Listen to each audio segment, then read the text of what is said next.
সুবহানাল্লাযী আসরা বিআবদিহি লাইলাম মিনাল মাসজিদিল হারাম ইলাল মাসজিদিল আকসাল্লাযী বারাকনা হাওলাহু লিনুরিয়াহু মিন আয়াতিনা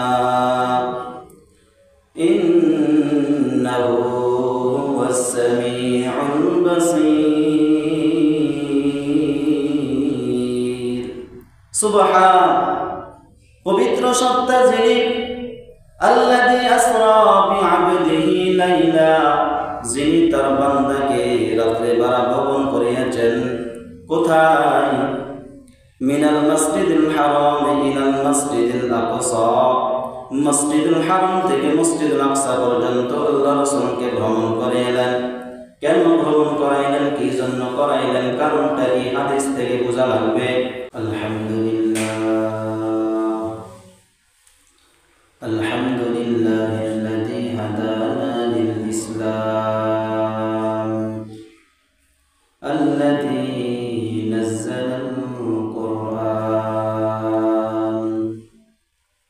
হুদাল লিন-নাসি ওয়া বায়িনাতিন মিনাল হুদা ওয়াল ফুরকান ওয়া খালাকাল ইনসানা ওয়া কাররামা ওয়া 'allamaহু মিনাল বায়ানি মা লাম ইয়া'লাম ফাসুবহানাল্লাযী লা ইহসা ইমতিনানুহু বিল লিসানি ওয়া লা বিল কলম ওয়া আশহাদু আন লা ইলাহা ইল্লাল্লাহু ওয়াহদাহু লা শারীকা লাহু লা দিদ্দা লাহু ওয়া লা মিছলা লাহু ওয়া লা মাসীলা লাহু ওয়া নাশহাদু আন্না সাইয়্যিদানা ওয়া সানাদানা ওয়া হাবিবানা ওয়া তাবিবানা ওয়া মাওলানা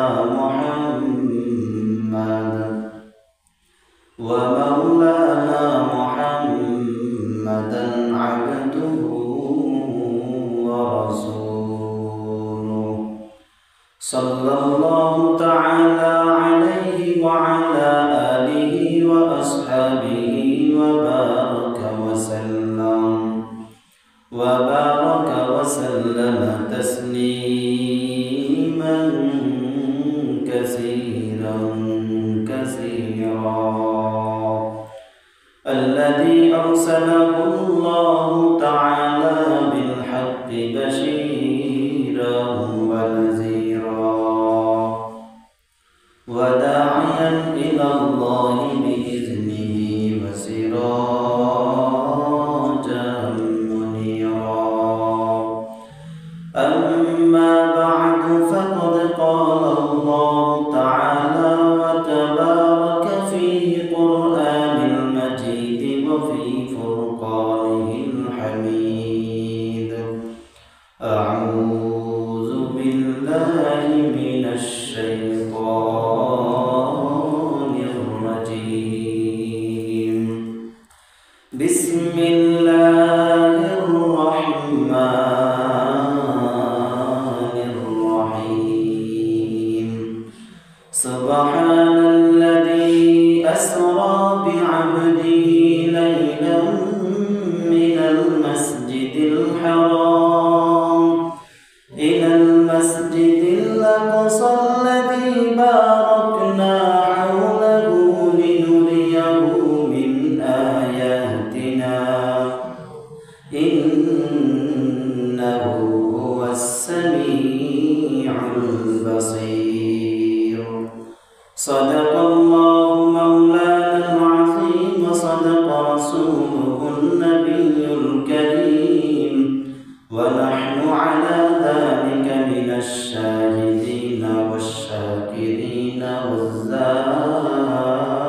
والذاكرين والحمد لله رب العالمين. সকলে মুহাম্মাদের দুরূদ শরীফ পাঠ করি। আল্লাহুম্মা সাল্লি আলা মুহাম্মাদিন ওয়া আলা আলি মুহাম্মাদ কামা সাল্লাইতা আলা ইব্রাহিম ওয়া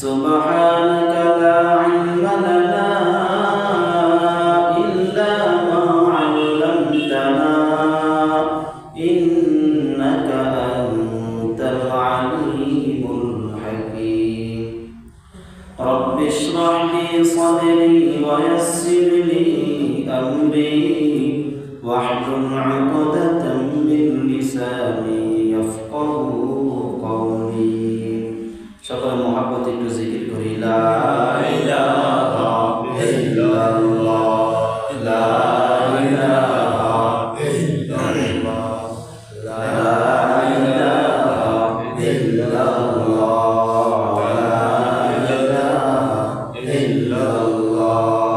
লা ইলাহা ইল্লাল্লাহ লা ইলাহা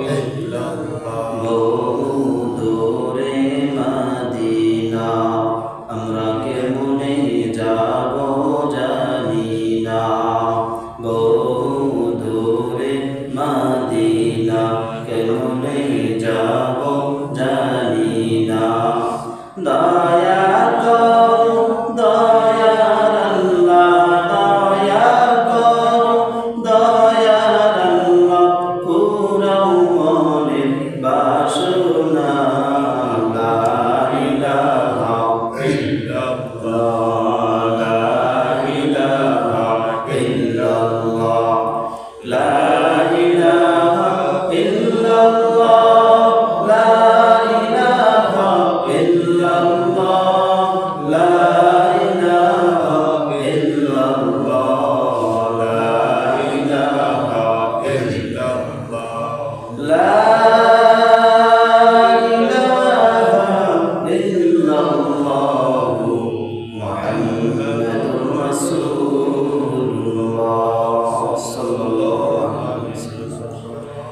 আলহামদুলিল্লাহ মহান রব্বুল আলামিনের দরবারে শুকরিয়া আদায় করি যে আল্লাহ সুবহানাহু ওয়া তাআলা আমাদেরকে অত্যন্ত দয়া ও মায়া করে ভালোবেসে মহব্বত করে পবিত্র একটি মাসে পবিত্র একটি দিনে আল্লাহ পাক রব্বুল আলামিন আমাদেরকে তিনার গোলামি করার তৌফিক দান করেছেন সালাতুল জুমা পড়ার জন্য তিনার ঘর মসজিদে আসার ও বসার তৌফিক দিয়েছেন সেজন্য দিল থেকে নিয়ামতের শুকর আদায়তে মুসলমান হিসাবে ইমানের আওয়াজকে উঁচু করে সকলে কালিমাতুর শুকরিয়া আদায় করি আলহামদুলিল্লাহ লক্ষ কোটি দুরূদ ও সালামের হাদিয়া পেশ করি أقائل أمد المدينة كتاج در آفتاب نبوة فخر موجودة سيد المخلوقات أحمد مصطفى محمد مصطفى صلى الله عليه وسلم আমি আপনাদের সামনে পবিত্র মহাগ্রন্থ আল কোরআনের ভিতরে সূরা বনী ইসরাঈলের প্রথম নম্বর আয়াতের আলোকে ইসরা এবং মিরাজ এই বিষয়বস্তুকে সামনে রেখে দুই একটি কথা বলার ইচ্ছা পোষণ করলাম। আল্লাহ তাআলার কাছে দোয়া করি আল্লাহ যেন আমার এই জবান দিয়ে এমন কিছু কথা বাহির করে দেয় যেগুলো জন্মেওয়ালা বলার কারণে শুননেওয়ালা শোনার কারণে উভয়ের কল্যাণ করা হয় সকলে বলুন আমিন। সম্মানিত উপস্থিতি চলতেছে এখন রজব মাস। কি মাস চলে? রজব মাস। আমরা তো আরবি মাস জানি না, ইংরেজরা আমাদেরকে ইংরেজি খাওয়াই দিছে, ইংরেজরা ইংরেজি খাওয়াই দিছে। এখন আমরা জানুয়ারি ফেব্রুয়ারি মার্চ এপ্রিল মুখস্থ জানি, কিন্তু আরবি মাস জানে না। অথচ আরবি মাস এটা অনেক বরকতপূর্ণ। বর্তমান চলতেছে রজব মাস। রজব মাস অনেক বরকতময় একটা মাস। আল্লাহ রাসূল সাল্লাল্লাহু আলাইহি ওয়াসাল্লাম যখন রজব মাস আসতেন তিনি একটা দোয়া করতেন, আল্লাহুম্মা বারিক লানা ফি রজব ওয়া শাবান ওয়া বাল্লিগনা রমাদান। কেন দোয়া করতেন? এমনি নাকি বরকত আছে বিধায় দোয়া করতেন? আল্লাহ রাসূল বলতেন, হে আল্লাহ আপনি আমাকে রজব এবং শাবানের বরকত দান করেন, ওয়া বাল্লিগনা রমাদান, এবং আমার হায়াতকে রমজান পর্যন্ত পৌঁছায়া দেন। এই রজব মাস বরকত হওয়ার পিছনে অনেক কারণ আছে। একটি কারণ, গুরুত্বপূর্ণ একটি কারণ, মুহাদ্দিসিনে কেরামগণ বলে যে রজব মাসে আল্লাহ রাসূল সাল্লাল্লাহু আলাইহি ওয়াসাল্লামের ইসরা এবং মিরাজ হয়েছে। কি হয়েছে? ইসরা এবং মিরাজ হয়েছে। আমরা তো শুধুমাত্র মিরাজ সম্পর্কে জানি, ইসরা সম্পর্কে কয়জন জানি? আল্লাহ রাসূল সাল্লাল্লাহু আলাইহি ওয়াসাল্লামের দুটি ভ্রমণ হয়েছে এই পবিত্র রজব মাসে। একটি হলো ইসরা আর একটি হলো মেরাজ। বাইতুল মুকাররম থেকে বাইতুল আকসা পর্যন্ত যে ভ্রমণ হয়েছে সেটাকে বলা হয় ইসরা। বাইতুল মকদিস থেকে বাইতুল আকসা থেকে সাত আসমান উপরে যে আল্লাহ তাআলা আল্লাহ রাসূলকে নিয়েছেন, আরশে আজিমের কাছে নিয়েছেন, আল্লাহর সাথে দিদার করেছেন, সেটাকে বলা হয় মেরাজ। তাহলে আমরা বুঝতে পারি দুনিয়ার সফরকে বলা হয় ইসরা আর আসমানের সফরকে বলা হয় মেরাজ। কেন মেরাজ করিয়েছেন? এটারও কারণ আছে, অসংখ্য কারণ। আল্লাহ রাসূল সাল্লাল্লাহু আলাইহি ওয়াসাল্লাম হাদিস মধ্যে আমরা পাই যে কারণ হলো এই রজব মাসে আল্লাহ রাসূলের একজন চাচা আবু তালিব, কি নাম? আবু তালিব।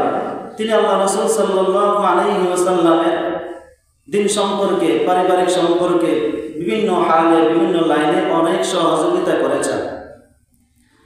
ধর্মীয়ভাবেও কাফেররা আল্লাহ রাসূল সাল্লাল্লাহু আলাইহি ওয়াসাল্লামকে নির্যাতন করতে পারতেন না, অত্যাচার করতে পারতেন না আবু তালেবের কারণে।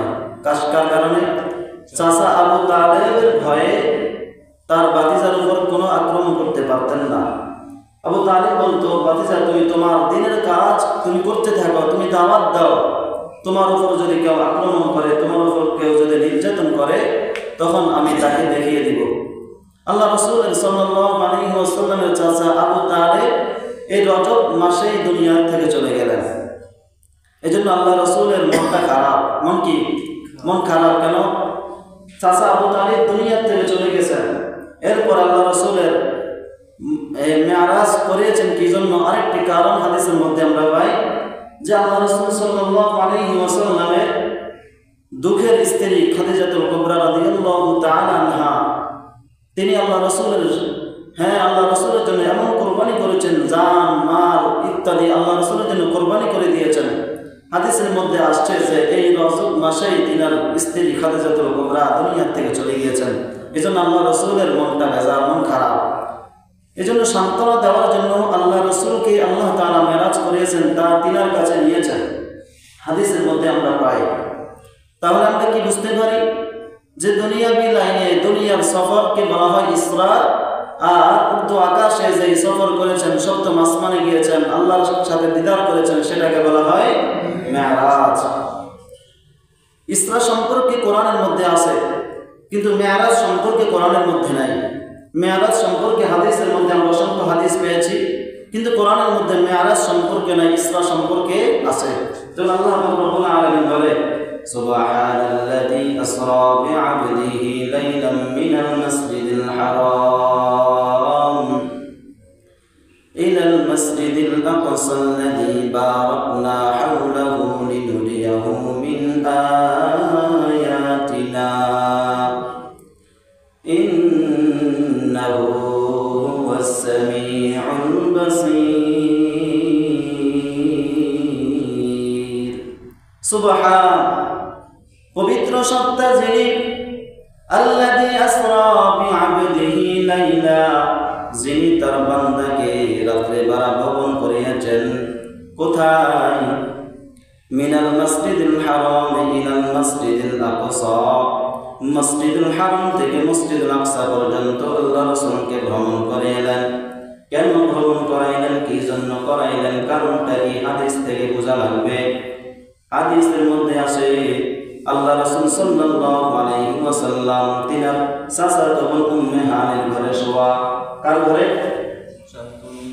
চাচাতো বোন উম্মে হানির ঘরে আল্লাহর নবী সাল্লাল্লাহু আলাইহি ওয়াসাল্লাম ঘুমায়।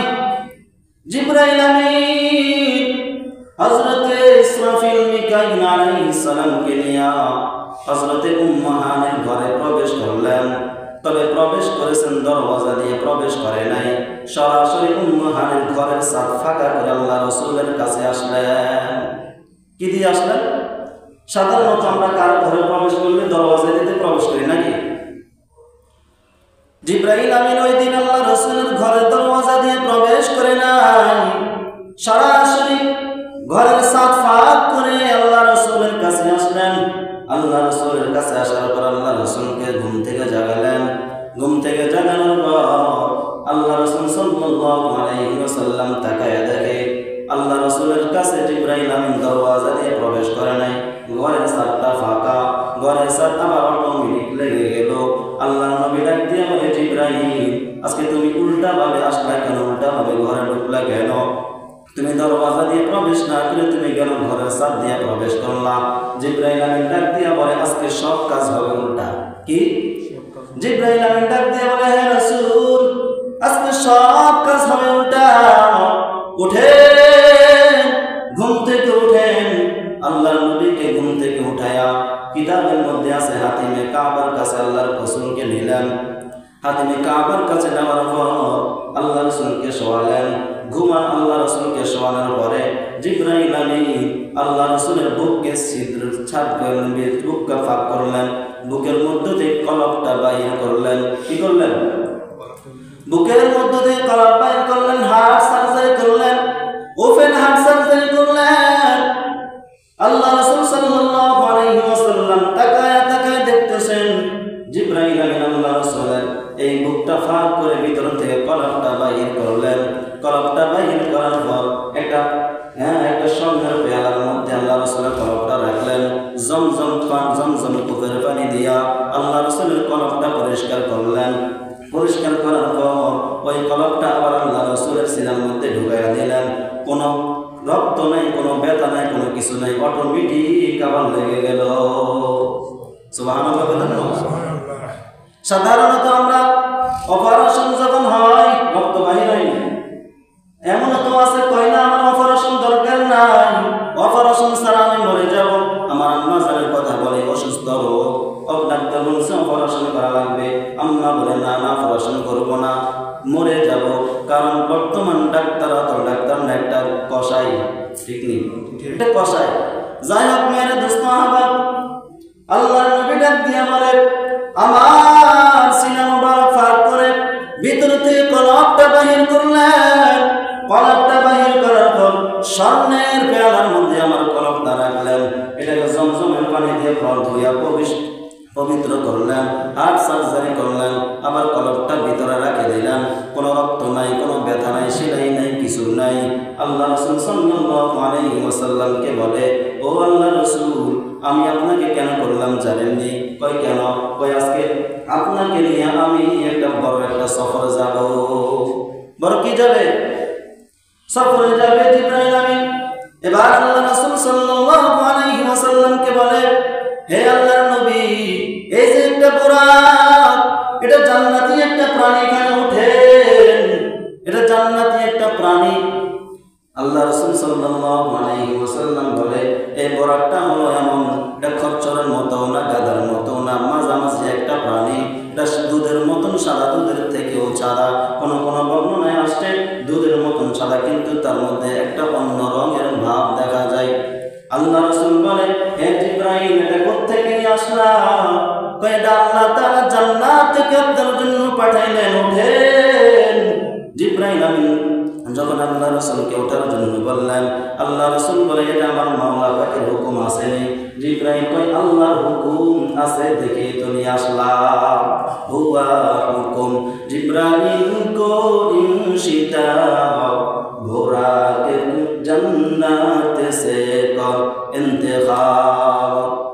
জিবরাইল আমিন আল্লাহ রাসূলকে ডাক দিয়ে বলে, হে নবী উঠেন, এটা আল্লাহ তাআলা আপনার জন্য পাঠাইছে, এটা জান্নাতি একটা মরা। হে নবী উঠেন। জিবরাইল যখন আল্লাহ রাসূলকে বললেন, আল্লাহ রাসূল সাল্লাল্লাহু আলাইহি ওয়াসাল্লাম বুরাকের মধ্যে উঠলেন। বুরাকে উঠার পর জিবরাইল আমিন এই বুরাক এবং আল্লাহ রাসূলকে নিয়ে চলে যাচ্ছে। যাইতেছে যাবার পথে একটা বৃদ্ধ একটা আল্লাহ রাসূলের সামনে কয়, হে নবী তুমি দাঁড়াও, হে মুহাম্মদ দাঁড়াও, তোমার সাথে আমার সাথে কিছু কথা বলা লাগবে, কথা আছে। জিবরাইল আমিন আল্লাহ রাসূলকে ডাক দিয়ে বলে, হে নবী এখানে দাঁড়ানো যাবে না, দাঁড়ানো যাবে না, আপনি এখানে দাঁড়াবেন না, চলেন সামনে চলেন। আল্লাহর নবী দাঁড়ায় নাই। কিছুক্ষণ যাওয়ার পরে আরেকটা বৃদ্ধা মহিলা আল্লাহর নবীর সামনে দাঁড়ায় গেল। ডাক দিয়ে বলে, হে মুহাম্মদ দাঁড়াও, তোমার সাথে আমার সাথে কিছু কথা বলা লাগবে। জিবরাইল কই, নবী কেন দাঁড়ানো যাবে না, সামনে সামনে আবার অগ্রসর হওয়া শুরু করলো। কিছুক্ষণ যাওয়ার পরে আল্লাহর নবীর সামনে একটা যুবতী সুন্দরী রমণী মেয়ে দাঁড়ায় গেল। আল্লাহর নবীকে ডাক দিয়ে বলে, হে মুহাম্মদ দাঁড়াও, তোমার সাথে আমার কিছু কথা বলা লাগবে, তোমার সাথে আমার কিছু কথা আছে। জিবরাইল আমিন ডাক দিয়ে বলে, নবী গো, আপনি এখানে দাঁড়াতে পারবেন না, এখানে দাঁড়ানো যাবে না, সামনে অগ্রসর হন। আল্লাহর নবী সামনে অগ্রসর হওয়ার গুলো সামনের দিকে যখন চললো, বরকটা যখন সামনের দিকে যায়, কিছুক্ষণ পর আবার অদৃশ্য থেকে আল্লাহর নবীকে সালাম দেয়। অদৃশ্য থেকে আল্লাহর নবীকে সালাম দেয়, আসসালামু আলাইকা ইয়া রাসূলুল্লাহ, আসসালামু আলাইকা ইয়া আউয়াল, আসসালামু আলাইকা ইয়া আখির, আসসালামু আলাইকা ইয়া হাশির। নবীর ডানে তাকে বামে তাকে সামনে পিছনে তাকে কেউ নাই সালাম দিল কে? আল্লাহর নবী জিবরাইলকে ডাক দিয়ে বলে, হে ভাই জিবরাইল, কে সালাম দিল? কোন মানুষ তো দেখি না। এবার জিবরাইল বলে, নবী গো, একটা একটা করে বলি। প্রথমে যে একটা বৃদ্ধ পুরুষ আপনার সামনে দাঁড়ায় গেল, আপনাকে ডাকলো, আপনি কথা বলার জন্য ডাকলো, আপনি দাঁড়ান নাই। ও নবী, আপনি দাঁড়ান নাই, ভালো কাজ করেছেন। ওই লোকটা দুনিয়ার কোনো সাধারণ লোক না, ওই হলো মিস্টার ইবলিস শয়তান। সে হলো মিস্টার ইবলিস শয়তান। ও নবী, আপনি যদি দাঁড়াইতেন, আপনার সব উম্মতকে ইবলিস শয়তান ধোঁকা দিত, ইবলিস শয়তান ধোঁকা দিয়ে দিয়ে জাহান্নামে বানায় নিত। ও নবী, যেহেতু দাঁড়ান নাই, এখন আর সব উম্মতকে ধোঁকা দিতে পারবে না, কিছু উম্মতকে ধোঁকা দেবে। ও নবী, এরপর যখন সামনে গেলেন, একটা বৃদ্ধা মহিলা আপনাকে দাঁড়ানোর জন্য বলল, আপনার সাথে কথা বলার জন্য ইঙ্গিত দিল, আপনি দাঁড়ান নাই। ও নবী, দাঁড়ান নাই, আপনি ভালো কাজ করেছেন। সে হলো বৃদ্ধা, একটা শয়তান। আপনার উম্মতরা যখন বৃদ্ধা হয়ে যাবে, তখন তারা নামাজ ছেড়ে দিবে, তখন তারা রোজা রাখবে না, গীবত শিকায়াত করবে, দুইজন তিনজন মানুষ বসলে গীবত শুরু করে দিবে। ও নবী, যেহেতু দাঁড়ান নাই, আপনার উম্মতরা, অসংখ্য উম্মতরা গুনাহ থেকে বেঁচে যাবে। এ নবী, আপনি যখন সামনে অগ্রসর হলেন, একটা যুবতী সুন্দরী রমণী নারী আপনাকে সামনে দিয়ে আঘাত দিয়েছে দাঁড়ানোর জন্য, আপনি দাঁড়ান নাই, ভালো কাজ করেছেন। নবী কই, সে কে জানেন? নবী কই, সে কে? জিবরাইল আমিন ডাক দিয়ে বলি, ইয়া রাসূলুল্লাহ, সে হলো ওই একজন শয়তান। আপনি যদি ওই সুন্দরী রমণীর ডাকে যদি সাড়া দিতেন, তাহলে আপনার উম্মতের মধ্যে সব উম্মতরা নারী লোভী হয়ে যেত। হে নবী, আপনি দাঁড়ান নাই, ভালো কাজ করেছেন। আল্লাহর নবী ডাক দিয়ে বলে, হে জিবরাইল, তিনজন অপরিচিত পুরুষ, তিনজন ব্যক্তির পরিচয় আমি জানলাম। আমাকে যে অদৃশ্য থেকে সালাম দিল, তারা কারা? আল্লাহর নবী যখন জিবরাইলকে বললেন, জিবরাইল ডাক দিয়ে বলে, নবী, প্রথম যে সালাম দিলেন সে হলো আপনার মিল্লাত আবিকুম ইব্রাহিম, তিনি হলেন আপনার জাতির পিতা হযরত ইব্রাহিম আলাইহিস সালাম। দ্বিতীয় যে সালাম দিলেন তিনি হলেন ঈসা আলাইহিস সালাম। তৃতীয় যে সালাম দিলেন তিনি হলেন মুসা আলাইহিস সালাম। সুবহানাল্লাহ, বাড়িতে গেছে। আল্লাহর নবী ডাক দিয়ে বলে, হে জিবরাইল, আমি সবার পরিচয় পাইলাম। আল্লাহর নবীকে এবার জিবরাইল বলে, নবী সামনে চলেন। সামনের দিকে আল্লাহর নবী অগ্রসর হলেন। সামনে অগ্রসর হওয়ার পর আল্লাহর নবী সাল্লাল্লাহু আলাইহি ওয়াসাল্লাম দেখে কিছু লোক একদল হয়ে কিছু লোক কথাবার্তা বলে। ওই লোকেদের মধ্যে একটা লোক আরেকটা লোকের মাথা আছে মুগুর দিয়া বাড়ি মারে। কি দিয়া? মুগুর দিয়ে বাড়ি মারে। কি মুগুর? আমরা যে গরু ফুড়া বলেন মুগুর, নাকি জাহান্নামের মুগুর? আল্লাহর নবী ডাক দিয়ে বলে, হে ভাই জিবরাইল, এরা কারা?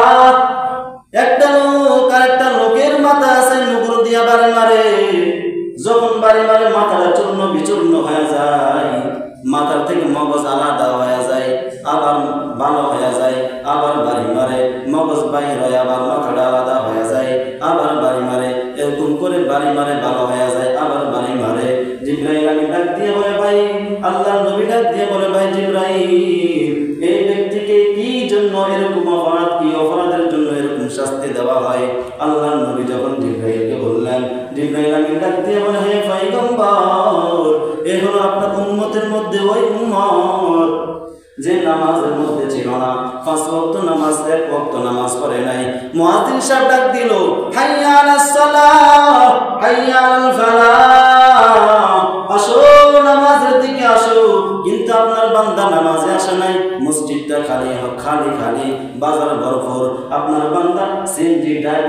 সিএনজি দিয়ে চালাইলো নামাজ পড়ে নাই, রিক্সা চালক রিক্সায় চালালো নামাজ পড়ে নাই, কৃষক তার জমি নিয়ে ব্যস্ত নামাজ পড়ে নাই। আপনার উম্মতের মধ্যে ওই সমস্ত উম্মত যারা নামাজ পড়বে না তাদেরকে শাস্তি দেওয়া হবে। আল্লাহর নবী ডাক দিয়ে বলে, ভাই জিবরাইল, এই শাস্তি কয়দিন চলবে? কয়দিন? জিবরাইল ডাক দিয়ে বলে, নবী গো, এই শাস্তি চলছে তো চলছে, কোনো ঠিক ঠিকানা নাই। নামাজ পড়া লাগবে নি? হ্যাঁ, কয়েক তো সপ্তাহে এক তো। এখন যদি বলে আজকে ফজর নামাজ কে পড়ার নাই, হাত উঠাতে পারবেন? হ্যাঁ, আহা, যাই হোক, জিবরাইল আমিন ডাক দিয়ে বলে, ইয়া রাসূলুল্লাহ, সামনে চলেন, সফর অনেক বড়। আল্লাহর নবী সামনে অগ্রসর হলেন। সামনের দিকে যখন অগ্রসর হলেন, দেখলেন আরেকটা লোক তার করাত দিয়ে তার গালকে কাটতেছেন। কি দিয়া? করাত দিয়ে তার গাল কাটলেন। ডান গাল যখন কাটে ওই গালটা আলাদা হয়ে যায়, আবার বাম গাল কাটে, বাম গাল কাটতে না কাটতে ডান গাল আবার ভালো হয়ে যায়, আবার ডান গাল কাটে ভালো হয়ে যায়, এরকম করে কাটতে থাকে কাটতে থাকে। জিবরাইলকে ডাক দিয়ে বলে, ভাই জিবরাইল, এই লোকে এরকম কেন করতেছে? কি অপরাধের কারণে করতেছে? জিবরাইল আমিন ডাক দিয়ে বলে, নবী গো, এই হলো আপনার উম্মতের মধ্যে ওই সমস্ত উম্মত যারা মিথ্যা প্রচার করেছে, সত্যকে লুকায়া রাখছে। ও নবী, এরা হলো ওই সমস্ত উম্মত যারা চায়ের দোকানে বসে বসে গীবত করেছে, কথার কাছে গিয়া বলছে একে ছোট বানানোর জন্য কের কাছে গীবত করেছে। ও নবী, আপনার উম্মতের মধ্যে যারা এই সমস্ত কাজ করবে, মিথ্যা কথা বলবে, গীবত করবে, তাদেরকে এই শাস্তি দেওয়া হবে। কতদিন দেওয়া হবে? কিয়ামত পর্যন্ত এই শাস্তি দেওয়া হবে। মিথ্যা কথা বলেননি? হ্যাঁ, বলেন না? মিথ্যা কথা বলেন না? আজকে তো আমরা সত্য কথা নাই, মানে সত্য কথার ফাঁকে ফাঁকে মিথ্যা কথা বলে। আর গীবত তো এটা আঙ্গুল মিষ্টির মতো হয়ে গেছে। গীবত গীবত হাসি হাসি গীবত করে। আহা, দোকানে দুই একজন তিনজন চারজন হইলে গীবতের আড্ডা শুরু। চায়ের আড্ডা না, কিসের আড্ডা? গীবতের আড্ডা। যাই হোক, জিবরাইল আমিন আল্লাহ রাসূলকে ডাক দিয়ে বলে, নবী চলেন, সামনের দিকে চলেন। সামনের দিকে যখন অগ্রসর হলেন, আল্লাহ রাসূল সাল্লাল্লাহু আলাইহি ওয়াসাল্লাম তাকায়া দেখে একটা মহিলার একটা শরীরের অঙ্গ থেকে আরেকটা শরীরের অঙ্গ দিয়া বাঁধা রশি দিয়া নিচে দিয়ে পানি, নিচে আগুন জ্বলতেছে, আগুন। আল্লাহর নবী এইটা দেখে আশ্চর্যান্বিত হয়ে যায়। জিবরাইলকে ডাক দিয়ে বলে, ভাই জিবরাইল, একে এই অপরাধ কি জন্য দেওয়া হয়? আল্লাহর নবী যখন জিবরাইলকে বললেন, জিবরাইল ডাক দিয়ে বলে, নবী গো, এখন আপনার উম্মতের মধ্যে ওই নারী যে দুনিয়ার মধ্যে তার স্বামীর হক আদায় করে নাই, স্বামী বিদেশ গেছে, অন্য একজন পুরুষকে ঘরের মধ্যে আনে তার সাথে মিলামেশা করেছে, অবৈধ সংসার করেছে। আসেনি সমাজের মধ্যে? আসেনি? একজনের বউকে নিয়ে আরেকজন ভেগে যায়, একজনের স্বামীকে নিয়ে আরেকজন ভেগে যায়। স্বামী বিদেশে কাম করে, এনে কি করে? বেডি তলে তলে ট্রাক্টর চালায়। আসেনি? আল্লাহ নবী বলেন, ও জিবরাইল, তাহলে এই শাস্তি কি এর জন্য? কই হ্যাঁ। আল্লাহ নবীকে বলে, নবী চলেন, সামনের দিকে চলেন। সামনের দিকে যখন গেলেন, যায় দেখে একটা সুন্দর একটা ঘর দেখা যায়। কি দেখা যায়? ঘর দেখা যায়, সুন্দর ঘর, মসজিদ দেখা যায়।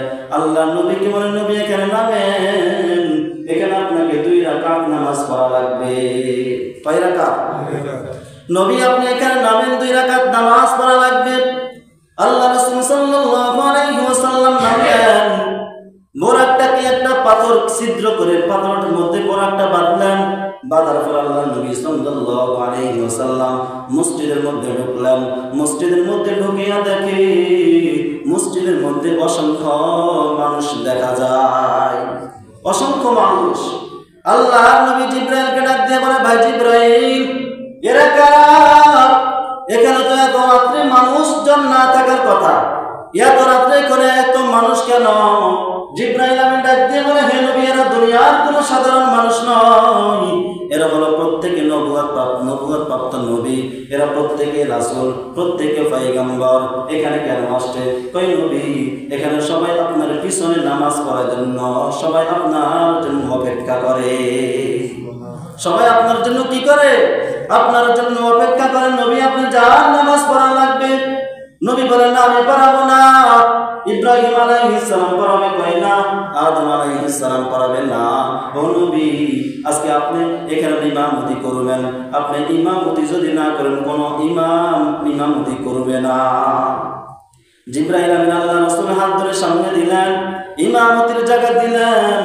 আল্লাহ নবী 2 রাকাত নামাজ পড়লেন। 2 রাকাত নামাজ পড়ার পর লম্বা ঘটনা, ওই মসজিদ থেকে বাইর হয়ে গেলেন, বাইতুল্লাহ থেকে বাইতুল আকসা পর্যন্ত আসলেন। মসজিদটার নাম বাইতুল আকসা। কি আর কি? ফিলিস্তিনের মধ্যে জেরুজালেমের মসজিদ, ওই মসজিদের নাম কি? বাইতুল আকসা। এই বাইতুল হারাম থেকে বাইতুল আকসা পর্যন্ত যে ভ্রমণটা হচ্ছে এটার নাম হচ্ছে ইসরা। এটার নাম কি? ইসরা। এরপরে যে ভ্রমণ হয়েছে সেটাকে বলা হয় মেরাজ। সেটাকে কি বলা হয়? শুধু মেরাজ মেরাজ বলেন, ইসরা শুনছেন? বাইতুল হারাম থেকে বাইতুল আকসা পর্যন্ত নবী যে ভ্রমণ করলেন বলেন সেই ভ্রমণের নাম কি? বাইতুল আকসা থেকে উর্দু আকাশে আল্লাহর কাছে দিদার লাভ করেছেন সেই ভ্রমণের নাম কি? মেরাজ। দুনিয়া লাইনে যে ভ্রমণ হয়েছে সেটাকে বলা হয় ইসরা, আর উপরে যে ভ্রমণটা হয়েছে সেটাকে বলা হয় মেরাজ। সময় একেবারে স্বল্প, আমি সংক্ষিপ্ত আকারে বলতেছি। এরপরে আল্লাহ নবীকে বলে, নবী আপনি বোরাকে ওঠেন, সময় নাই, সময় স্বল্প, লম্বা সফর করতে হবে। আল্লাহ নবী এবার বোরাকে উঠলেন। বোরাকে ওঠার পর এবার উপরের দিকে যাইতেছে। প্রথম আসমানে গেলেন।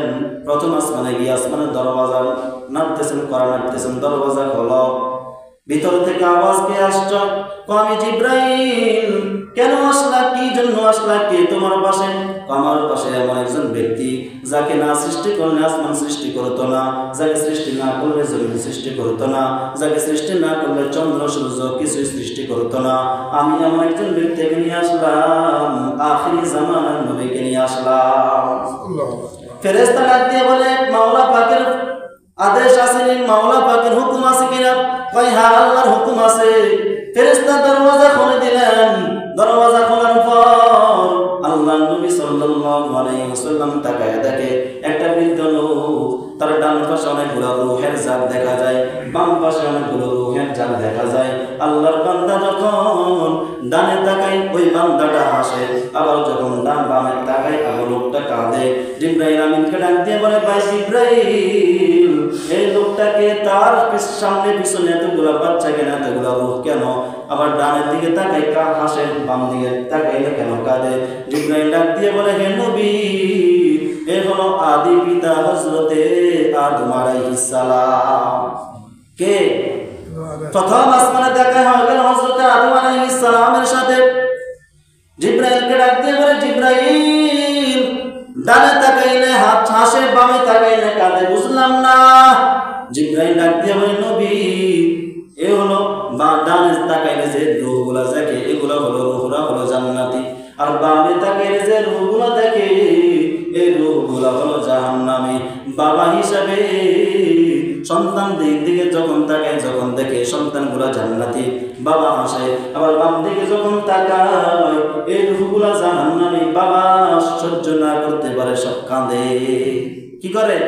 কাঁদে। ওখানে আদম আলাইহিস সালামের সাথে আমার নবীর সাথে অনেক কথাবার্তা হয়েছে। এবার দ্বিতীয় আসমানে উঠলেন। দ্বিতীয় আসমানে উঠার পর আগের মতন অনুমতি নিয়ে নিলেন। অনুমতি নেওয়ার পর দ্বিতীয় আসমানে উঠলেন। দ্বিতীয় আসমানে উঠার পর হযরত ইয়াহইয়া এবং ঈসা আলাইহিস সালামের সাথে সাক্ষাৎ হয়ে গেল। কোন নবী? ঈসা এবং ইয়াহইয়া আলাইহিস সালামের সাথে কি হলো? কথা বলে না, কি হলো? সাক্ষাৎ হয়ে গেল। তাদের সাথে কথাবার্তা বলার পরে তৃতীয় আসমানে উঠলেন। তৃতীয় আসমানে উঠার পরে হযরতে ইউসুফ আলাইহিস সালামের সাথে সাক্ষাৎ হয়ে গেল। কোন নবী?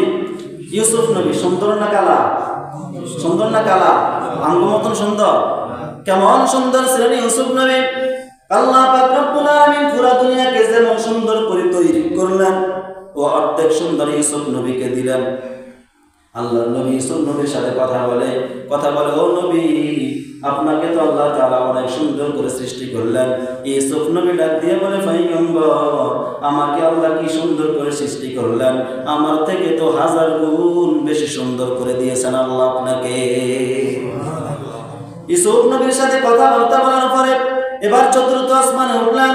চতুর্থ আসমানে উঠার পর হযরতে ইদ্রিস আলাইহিস সালামের সাথে সাক্ষাৎ হয়ে গেল। ইদ্রিস নবীর সাথে কথাবার্তা বলার পর পঞ্চম আসমানে উঠলেন। পঞ্চম আসমানে ওঠার পর হযরত হারুন আলাইহিস সালামের সাথে সাক্ষাৎ হয়ে গেল। এবার ষষ্ঠ আসমানে যখন উঠলেন হযরত মূসা নবীর সাথে সাক্ষাৎ হয়ে গেল। মূসা নবীর কাছে গিয়ে বলে, ও মূসা নবী কেমন আছে? মূসা নবী আলাইহিস সালাম কাঁদতেছে। কি করতেছে? কাঁদতেছে। আল্লাহ নবী ডাক দিয়ে বলে, হে মূসা, আমি তোমার কাছে আসছি, কেন কাঁদতেছ? কেন কাঁদতেছ? মূসা নবী ডাক দিয়ে বলে, হে পয়গম্বর, আমি দুনিয়াতে অনেক বছর ছিলাম, আমার অনেক উম্মত ছিল। আমি আশা করছি জান্নাতের মধ্যে আমার সবচেয়ে বেশি উম্মত থাকবে। এখন আল্লাহ আপনাকে শেষ জামানার নবী পাঠাইলেন, আমার থেকে তো আপনার উম্মত বেশি হবে। মূসা নবীর সাথে কথাবার্তা বলার পরে এবার উঠলেন 7 নম্বর আসমানে। 7 নম্বর আসমানে ওঠার পরে হযরতে ইব্রাহিম আলাইহিস সালামের সাথে দেখা। হযরত ইব্রাহিম আলাইহিস সালামের ডানে বামে সামনে কিছু বালক দেখা যায়। কি দেখা যায়? কিছু বালক দেখা যায়। আল্লাহর নবী জিবরাইলকে ডাক দিয়ে বলে, ভাই জিবরাইল, উনি কে? কয় ইব্রাহিম আলাইহিস সালাম। ওনার বামের পাশে সামনে কে? কয় এরা হলো ওই সমস্ত সন্তান যারা বাবা সন্তানকে হাফেজ বানাবার আশা করছে, আলেম বানাবার আশা করছে, মেয়েকে হাফেজ বানাবার আশা করছে, আলেমা বানানোর জন্য আশা করছে, কিন্তু আলেম না বানার আগে ওই মেয়েটা দুনিয়া থেকে চলে গেল, সন্তানটা মরে গেল, মা বাবার আশা তো পূরণ হলো না। আল্লাহ নবী ইব্রাহিম আলাইহিস সালামকে এই দায়িত্ব দিয়ে দিল, হে নবী, আপনি এই সমস্ত বালিকদেরকে হাফেজ আলেম বানাবেন। ইব্রাহিম নবী সমস্ত সন্তানদেরকে হাফেজ আলেম বানাইতেছে। এবার জিবরাইল আমিন ডাক দিয়ে বলে, হে নবী, চলেন বুরাকে উঠেন, সময় নাই, লম্বা সফর করতে হবে। আল্লাহ নবী সাল্লাল্লাহু আলাইহি ওয়াসাল্লাম এবার আল্লাহ রাসূল আল্লাহ তাআলার কাছে যাইতেছেন। সিদরাতুল মুনতাহা, সীমান্তর বড়াই গাছ। কি গাছ আছে? বাংলাদেশে যেমন একটা বড়ার গাছ আছে না, এরকম আল্লাহ তাআলার আরশে আযমের কাছে একটা বড়ার গাছ আছে। কি গাছ আছে? বড়ার গাছ, বড়ই গাছ। কি গাছ? বড়ই গাছ। বড়ার, ওটাকে বলা হয় বড়ার। আল্লাহর নবী ডাক দিয়ে বলেন, ওই বড়ই গাছ দুনিয়ার বড়ই গাছের মতো নাকি? না না, দুনিয়ার বড়ই গাছের মতো না। ওই বড়ই গাছের পাতাগুলো এত বড় হাতির কানের মতন পাতাগুলা। হাতির কান এতটুকু। হাতির কান কি এতটুকু? দেখছেন নি? হাতির অনেক বড় না? ওই বড়ই গাছের পাতাগুলো এত বড় হাতির কানের মতো, বড়ইগুলা বড় মটকার মতো। জিবরাইল আমিন ডাক দিয়ে বলেন, নবী আপনি সামনে যান। ওই তুমি কি যাইবা না? আমি যদি যাই আমার 600 ডানা সব পুরে সুরে সারকার হয়ে যাবে। এবার জান্নাত থেকে আরেকটা বাহন আসবেন, নাম হলো রফরফ। বোরাকার সামনে যায় না, বোরাকার সামনে যাবে না। এবার জান্নাত থেকে আল্লাহ তাআলা আরেকটি প্রাণী পাঠিয়ে দিলেন, তক্তার মতন, যে প্রাণীর উপরে শোয়াও যায়, হেলান দেওয়া যায়, বসাও যায়, দাঁড়ানো যায়। আল্লাহর নবী যেন যাত্রা পরিমাণ কষ্ট না হয়, আল্লাহর নবীকে ওই বাহনের মধ্যে উঠাইলেন, নাম হলো রফরফ। আল্লাহর নবী যখন বাহনের মধ্যে উঠলেন, আল্লাহ তাআলার কাছে গেলেন। আল্লাহ তাআলার কাছে যাওয়ার পর আল্লাহ তাআলার সাথে সাক্ষাৎ করলেন, কথাবার্তা বললেন। কথাবার্তা বলার পর এবার আল্লাহ বলেন, নবী গো, আমি আপনার উম্মতের জন্য একটা হাদিয়া দিতে চাই। কি দিতে চাই? হে নবী, আমি আপনার উম্মতের জন্য একটা হাদিয়া দিতে চাই। আল্লাহর নবী বলে, হ্যাঁ দেন, আমি নিব। কই যাও, আমি তোমার উম্মতের জন্য 50 ওয়াক্ত নামাজ ফরজ করে দিছি। কয় ওয়াক্ত? কথা বলা, 50 ওয়াক্ত নামাজ ফরজ করে দিলাম। আল্লাহর নবী 50 ওয়াক্ত নামাজ নিয়ে দুনিয়াতে আসতেছেন। 6ম আসমানের মধ্যে মূসা নবীর সাথে আবার সাক্ষাৎ হয়ে গেল। কোন নবীর কাছে? মূসা নবীর সাথে সাক্ষাৎ যখন হয়ে গেল, মূসা নবী ডাক দিয়ে বলে, হে আখির জামানার নবী, আল্লাহর সাথে তো সাক্ষাৎ করলাম, হাদিয়াটা দিয়ে কিছু দিছেনি? আমি তো আল্লাহর সাথে সাক্ষাৎ করতে গেলাম, সাক্ষাৎ তো হলো না, আর বিপদ, তুরফার সব জ্বালাইয়া দিলাম। মূসা নবী ডাক দিয়ে বলে, হে পয়গম্বর, আল্লাহর সাথে সাক্ষাৎ করলেন, হাদিয়া কি দিল? কই হাদিয়া তো দিছে। কি হাদিয়া? কই আমার উম্মতের জন্য 50 ওয়াক্ত নামাজ হাদিয়া দিল। মুসা নবী কই না না পারবে না। ও নবী আপনার উম্মত 50 ওয়াক্ত নামাজ আদায় করতে পারবে না, আল্লাহর কাছে যান। কোন কোন বর্ণনায় আসছে আল্লাহর নবী 10 ওয়াক্ত নামাজ কমাই আনলেন। আবার মুসা নবীর কাছে আসলেন 40 ওয়াক্ত নামাজ নিয়ে দুনিয়াতে আসতেছেন। মুসা নবীর কাছে আসলেন, মুসা নবীকে বলে হে নবী কয় ওয়াক্ত কমাইলেন? কয় 10 ওয়াক্ত কমাইলাম। কয় না পারবে না, আবার যান। আল্লাহর নবী আবার গেলেন, আবার কমাইলেন 10 ওয়াক্ত। এবার 30 ওয়াক্ত নামাজ নিয়ে আল্লাহর নবী আসতেছেন। এরকম করে করে করে করে যখন 20 ওয়াক্ত 10 ওয়াক্ত নামাজ নিয়ে আল্লাহর নবী দুনিয়াতে আসে, আর মুসা নবী বলেন নবী গো কয় ওয়াক্ত কমাইলেন? কয় 10 ওয়াক্ত নিয়ে। কয় না পারবে না। পারবে? মুসা নবী মিথ্যা কথা বলেছে? হ্যাঁ মিথ্যা কথা কয়। আজকে ফজর নামাজ কে কে পড়েন না তোলেন তো? লজ্জা লাগে, শরম লাগে। এই কয়েকজন মানুষের ভিতরে হাত জায়গাতে শরম লাগে। কিয়ামতের ময়দানে কোটি কোটি মানুষের সামনে কেমনে দাঁড়াবেন? তাহলে মুসা নবী কি মিথ্যা কথা বলছে? আমরা কি খালি নামাজ 5 ওয়াক্ত পড়তাম? মুসা নবী বলেন না 10 ওয়াক্ত নামাজ আদায় করতে পারবে না। আপনি আবার যান। আল্লাহ রাসূল সাল্লাল্লাহু আলাইহি ওয়াসাল্লাম আবার আল্লাহর কাছে গেলেন, তাই বলতেছেন নবী আপনার উম্মত আমার উম্মত 10 ওয়াক্ত নামাজ আদায় করতে পারবে না, কমায়া দেন। আল্লাহ তাআলা বলে হে নবী যান, আমি আপনাকে 5 ওয়াক্ত নামাজ দিলাম, তবে শুনেন নবী আপনার কোন উম্মত যদি দৈনন্দিন 5 ওয়াক্ত নামাজ ঠিক মতন আদায় করে, আমি তাকে 5 ওয়াক্তের সওয়াব দিব না, কমপক্ষে 50 ওয়াক্তের সওয়াব দিয়ে দিব। সুবহানাল্লাহ। কয়েকত নামাজ পড়তে বলছে? সবাই বলেন কয়েকত পড়ব। কয়েকত আওয়াজ কমে গেছে। পড়ব কয়েকত। ফজর নামাজ আসেনি? যোহর আসেনি? নাকি সপ্তাহে একদিন জুমার নামাজ? হ্যাঁ আল্লাহর নবী 5 ওয়াক্ত নামাজ দিয়ে দুনিয়াতে আসলেন। ফজরের নামাজ পড়লেন। ফজরের নামাজ পড়ার পর আল্লাহর নবী মসজিদে নববীতে মন খারাপ করে বসে রইলেন। আবু জাহিল নামক বাসাইবা মুগীরা কাফেরের দল আল্লাহর নবীর কাছে গিয়া বলে নবী গো মনটাতে খারাপ, ও মুহাম্মদ তোমার মন খারাপ, কিছু বলবা নাকি? কয় হ্যাঁ বলার তো ছিল। কি কথা? কয় আজকে রাত্রে আমি বাইতুল্লাহ থেকে বাইতুল আকসা গেলাম, ওখান থেকে 7 আসমান পার হয়ে আল্লাহর কাছে কথা বলে আসলাম। আবু জাহিল যাক একটা কথা পাইছি, আগে যেগুলা বলতে গেলে লিমিট ছিল, এখন এমন একটা করছে লিমিট ছাড়া। আবু জাহিল ডাক দিয়ে বলে হে মুহাম্মদ সত্য নাকি মিথ্যা? কই সত্য। কই তুমি মানুষদের সামনে বলতে পারবা না? কই হ্যাঁ বলতে পারবো। আবু জাহিল এবার অনেক মানুষজনকে আনলেন, আনার পর কই দেখো পাগল মুহাম্মদ কি বলে। পাগল মুহাম্মদ কি বলে? এ নাকি আজকে রাত্রে বাইতুল্লাহ থেকে বাইতুল আকসা গেলেন, আকসা থেকে 7 আসমান পার হয়ে আল্লাহর কাছে গেলেন। এবার মুহাম্মদ সাল্লাল্লাহু আলাইহি ওয়াসাল্লাম কে বলে তুমি কি গিয়েছো? কয় হ্যাঁ আমি গেলাম। এবার আবু জাহিল না কয় নবীর সবচেয়ে প্রিয় বন্ধু ছিল আবু বকর। কে ছিল? আবু বকর কাছে যাই একটু লাগাই, আবু বকর তো একটু মুহাম্মদের প্রতি ঘৃণা সৃষ্টি হবে, ঈমান হারা হয়ে যাবে। আবু জাহিল দেখছেন কত মারাত্মক। এরকম আবু জাহিল মানুষ দুনিয়াতে আছে না নাই? আছে না নাই? এর একটু ভালো দেখতে পারবো না, এর কথা ওর কাছে লাগাই। আমি যখন এর কাছে বলুন ওর প্রতি একটু ঘৃণা হইব, এবার মানে একে বেদাল লাগবে। এরকম আবু জাহিল লোক আছে না সমাজের মধ্যে? একটা দুইটা, এগুলোর এই একটা দুইটার কারণে পুরো সমাজ একটা মানে আতঙ্কের মধ্যে থাকে। কথা ঠিক না? এবার আবু জাহিল আবু বকর কাছে গিয়ে বলে এ আবু বকর তোমার বন্ধু মুহাম্মদের কথা কি শুনছো? কয় কি কথা? কয় তোমার বন্ধু মুহাম্মদ আজকে রাত্রে নাকি বাইতুল্লাহ থেকে বাইতুল আকসা গিয়েছেন, সেখান থেকে 7 আসমান পারে হয়ে আল্লাহর কাছে গেলেন, সেখানে আল্লাহর সাথে সাক্ষাৎ হয়ে গেল, আল্লাহর সাথে কথাবার্তা বলে আবার দুনিয়াতে আসলেন। আবু বকর বলে আমার নবী কি বলছে? কয় হ্যাঁ। কয় নবী তো যদি বলে থাকে এটাই সত্য, যদি এর থেকে মারাত্মক কিছু করে সেটাও সত্য হয়ে যাবে। আবু জাহিল কার কাছে রাইলেন? কাম হইল না, কাম হইল না, আবু জাহিল কাম হইল না।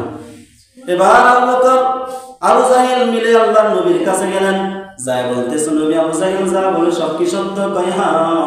এবার কিছু কিছু মানুষ আছে দেখবেন মসজিদে আসে, কথা বলিও না, কিছু কিছু মানুষ আছে মসজিদে আসে না, আসে তো নামাজ পড়তে আসে না, তো নামাজে খারাপ করলো ফ্যান কয়টা মসজিদে যান। আমি এই মসজিদে অনেকদিন ফ্যান কয়টা আমি এখনো বলতে পারবো না, আপনারা পারবেন কেউ? কিছু আছে না দেখ নামাজ পড়তে না, মসজিদের ট্যাপ কয়টা, ওজনা নাই, বাথরুম কয়টা, মসজিদের দরজা কয়টা, জানালা কয়টা, এরকম আসেনি? কথা কেন আসেনি? ফজরের সময় ইমাম সাহেব কেরাত লইছে তো লইছে, সামনে টিকটিক একটা যায়, এই টিকটিক লগে লগে এত টিকটিক কোন জায়গায় যায় এরকম আছে না? আবার কিছু আছে সামনে যদি পোস্টার লাগা থাকে ফরিব, হ্যাঁ এটা কি পোস্টার, ফজর নামাজ কয়টা, জোহর নামাজ কয়টা, মাহফিলের মনে হয় এটা কয় তারিখ নামাজের মধ্যে, এরকম আছে না? এরকম কিছু মানুষ হয়েছে হয়েছিল যারা প্রতিনিয়ত বাইতুল আকসাকে যাইতেন, যাই তো নামাজ কালাম পড়তো না, হুদাও কাজ নাই, গুনতেন জানালা কয়টা, দরজা কয়টা, ফ্যান কয়টা, ওইটা কয়টা, সেটা কয়টা। এবার ওই সমস্ত মানুষগুলা নবীকে বলে, তুমি যদি বাইতুল আকসা যাইয়া থাকো, আচ্ছা বলো তো ওই বাইতুল আকসার দরজা কয়টা, জানালা কয়টা, আচ্ছা বলেন আল্লাহ নবী কি সেগুলো দরজা গুনছেন? কথা বলে না।